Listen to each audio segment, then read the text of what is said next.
అందరికీ నమస్కారం. Count down ప్రారంభమైంది. 1వ తారీఖున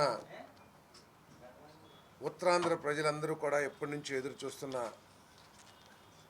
భోగాపురం ఇంటర్నేషనల్ ఎయిర్పోర్ట్ ప్రారంభం కాబోతా ఉంది.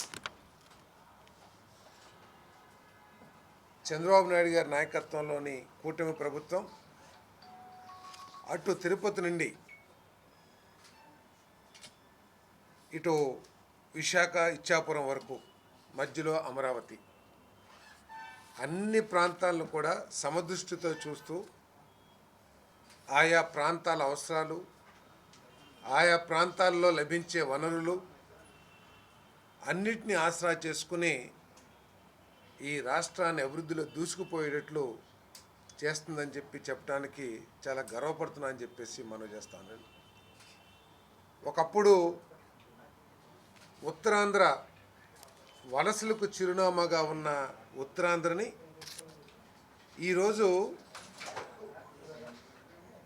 దేశంలోని అన్ని ప్రాంతాల యువకులకి, ప్రపంచంలోని అన్ని దేశాల్లో ఉన్న పెద్ద పెద్ద కార్పొరేట్ సంస్థలకి ఈరోజు విశాఖపట్నం ఉత్తరాంధ్ర డెస్టినేషన్గా మారిందని చెప్పడానికి చాలా గర్వపడుతున్నానని మనం చేస్తాను. కూటమి ప్రభుత్వం నాయకత్వంలో ఒకసారి 5 సంవత్సరాల చరిత్ర కనుక మనం ఒకసారి నెమరు వేసుకుంటే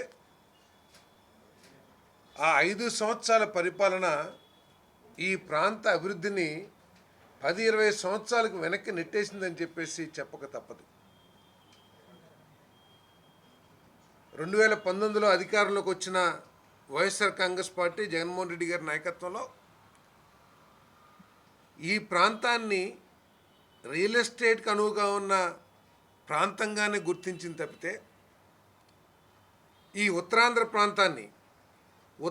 ప్రాంతాల్లో రెవెన్యూ విషయాల్లో కానివ్వండి, లేకపోతే భూ వివాదాలతో కానివ్వండి, లేకపోతే ఎప్పటి నుంచో ఉన్న జమీందారీ లెగసీలో ఉన్న చిన్న చిన్న సమస్యలను ఆసరా చేసుకుని ఇక్కడ లక్షల ఎకరాలని దోచుకుంటానికి ప్రయత్నం చేసిందే తప్పితే ఎక్కడా కూడా ఆ రెవెన్యూ సమస్యల్ని ఏ విధంగా పరిష్కరించాలి,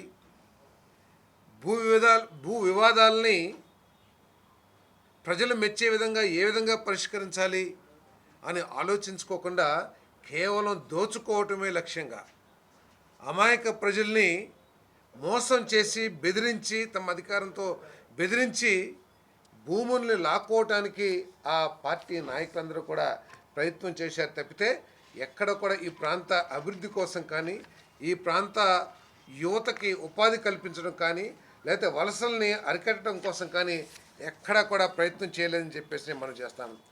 ఒక జీవో 596 అనే జీవోని తీసుకొచ్చి, ఏదైనా ప్రభుత్వం ఒక జీవో తీసుకొచ్చిందంటే పేద ప్రజలకి మేలు జరగటం కోసం, రాష్ట్రానికి మేలు జరగటం కోసం ఏ ప్రభుత్వం అయినా జీవోలు తీసుకొస్తుంది. అంతేకాని ఈ జీవోని ఆసరా చేసుకుని జీవో రాకముందే ప్రజల్ని మోసం చేసి ప్రజల దగ్గర నుంచి దాదాపు 20-25 వేల ఎకరాల అసైన్మెంట్ భూముల్ని దోచుకోవటానికి ప్రయత్నం చేసిందంటే ఆ ప్రభుత్వం యొక్క ఆలోచన విధానం ఏమిటో కూడా మరి అందరూ కూడా ఆలోచించాలని నేను మనం చేస్తాను. ఏదో 3 రాజధానులు,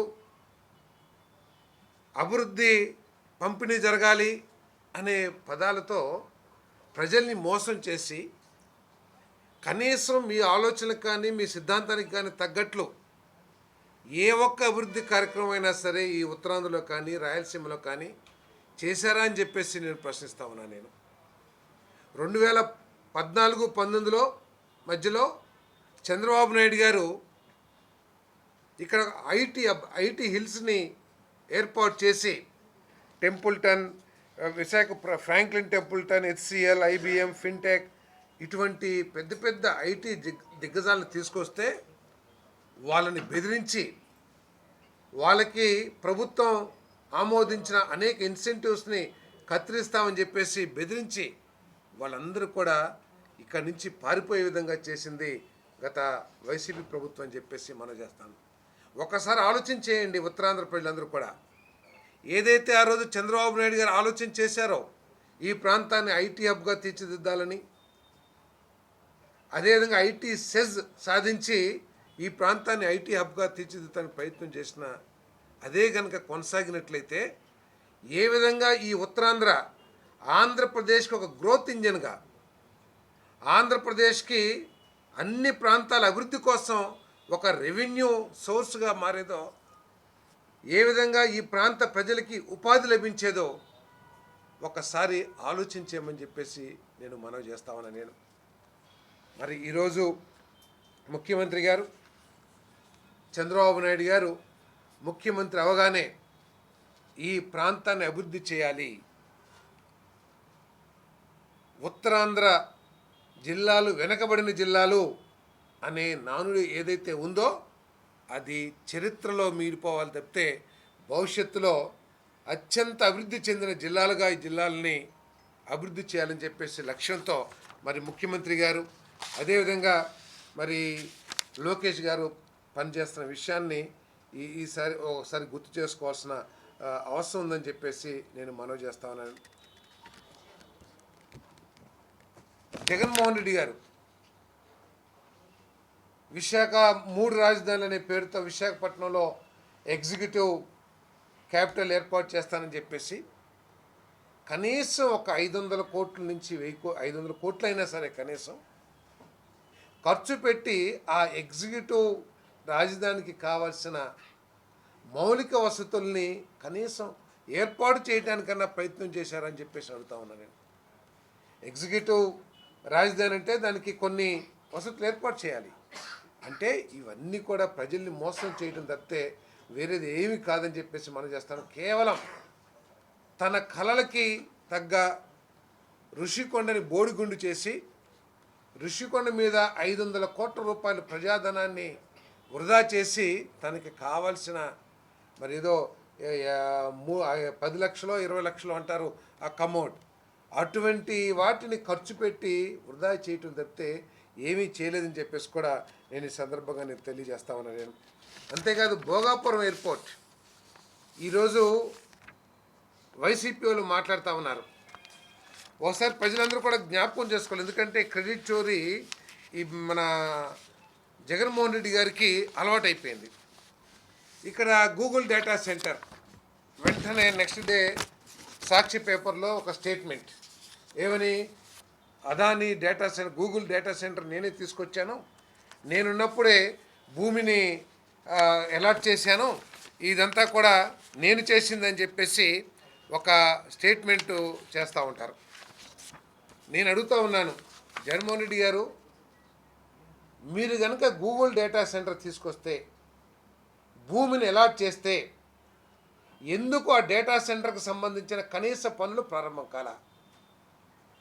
మీరు ఏదైతే చెబుతున్నారో మేము భూమి అలాట్ చేసామో, మేమే గూగుల్ డేటా సెంటర్ని అదాని డేటా సెంటర్ తీసుకొచ్చామని చెప్తున్నారో, అదే సమయంలో అదే అదాని కంపెనీ అదేవిధంగా మైక్రోసాఫ్ట్ ఇవన్నీ కూడా హైదరాబాదులో ఎందుకు డేటా సెంటర్లు నిర్మించినాయి, ఈ విశాఖపట్నంలో ఎందుకు ప్రారంభించలేదనే దానికి సమాధానం చెప్పాలని చెప్పేసి కూడా నేను అడుగుతా ఉన్నాను. ఒకవేళ డేటా సెంటర్ బిజినెస్ బాగోలేదు, డేటా సెంటర్స్ ఎక్కడ కూడా టేక్ ఆఫ్ కాలేదంటే అర్థం చేసుకోవచ్చు భూమి ఎలాటైనా కూడా డేటా సెంటర్ రాలేదని. కానీ మీరు ఎప్పుడైతే మీరు భూమి ఇచ్చానని చెప్పుకుంటున్నారో, గూగుల్ నేనే తీసుకొచ్చానని చెప్పుకుంటున్నారో, అదే సమయంలో హైదరాబాద్లో అనేక డేటా సెంటర్లు వచ్చిన విషయం వాస్తవా కాదని చెప్పేసి మనం చేస్తాం. ఏమి బెదిరిస్తే ఆ డేటా సెంటర్లో పారిపోయినాయో కూడా సమాధానం చెప్పాలని చెప్పేసి కూడా నేను మరి వారిని కోరుతా ఉన్నాను. నేను భోగాపురం గురించి ఈరోజు చెప్తా ఉన్నారు. ఆ రోజు ఏం మాట్లాడారో ఒకరు ఒకసారి అర్థం చేసుకోవాలి. ఎర్ర బస్సు కూడా రాని భోగాపురానికి ఎయిర్పోర్ట్ ఎందుకు? కోర్టులకు వెళ్ళి భోగాపురం ఎయిర్పోర్ట్ను ఆపేద్దాం అని బహిరంగంగా ప్రకటన చేశారా లేదా? విశాఖపట్నం ఎయిర్పోర్ట్లోనే మధ్యాహ్నం పూట ఈగలు తోలుకుంటుంటే ఇంకా కొత్త ఎయిర్పోర్ట్ ఎందుకు? భోగాపురం ఎయిర్పోర్ట్ నిర్మాణం చేయడం అనేది దిక్కుమాలిన ఆలోచన. దోపిడీ కోసమే జిఎంఆర్ సంస్థకు ఎయిర్పోర్ట్ నిర్మాణ బాధ్యతలు. జిఎంఆర్ లాంటి సంస్థకు ఈ ఎయిర్పోర్ట్ ఇవ్వటం గర్వకారణం అని చెప్పేసి 23 ఫిబ్రవరిలో రెండోసారి శంకుస్థాపన టైంలో జగన్ గారు మాట్లాడారు. అంటే ఏ విధంగా జగన్మోహన్ రెడ్డి గారు ఈ రాష్ట్రాన్ని నాశనం చేశారో ఒకసారి ఆలోచన చేయాలి. ఆయన చేసిన కార్యక్రమాల మూలంగా ఆయన చేసిన విధ్వంసం ఏదో ఉపన్యాసానికో లేకపోతే పత్రికా ప్రకటన కోసం విధ్వంసం అని అంటలా. పోలవరం తీసుకోండి, వాళ్ళే చెప్పారు 2021, 2022 కల్లా నీళ్లు ప్రవహింపజేస్తామని. దాన్ని ఆలస్యం చేశారు. ఒక్కసారి నష్టాన్ని కనుక లెక్కలేసినట్లయితే ఈ రాష్ట్రం ఎన్ని వేల కోట్ల రూపాయలు, లక్షల కోట్ల రూపాయలు ఈ రాష్ట్రంలో రైతాంగం నష్టపోయిందో ఏదైనా ఒక సంస్థ క్యాల్కులేట్ చేస్తే ఈ రాష్ట్రానికి వైసీపీ చేసిన నష్టం ఏంటో అర్థమవుతుందని చెప్పేసి మనం చేస్తాను. ఏదైతే ఐటీ కంపెనీలని ఆ రోజు చంద్రబాబు నాయుడు గారు ప్రారంభించారో ఐటీ హిల్స్లో, అవి కనుక వచ్చినట్లయితే ఈ రాష్ట్రానికి ఎంత మేలు జరిగేది, ఆదాయపరంగా కానివ్వండి, ఉపాధి పరంగా కానివ్వండి. ఒకసారి ఏదైనా సంస్థ విలువ కట్టినట్లయితే ఎన్ని లక్షల కోట్లు ఈ రాష్ట్రానికి జగన్మోహన్ రెడ్డి గారు లాస్ చేశారో అని చెప్పేసి అర్థమవుతుందని చెప్పేసి కూడా నేను ఈ సందర్భంగా నేను మనవి చేస్తాను. మరి ఈరోజు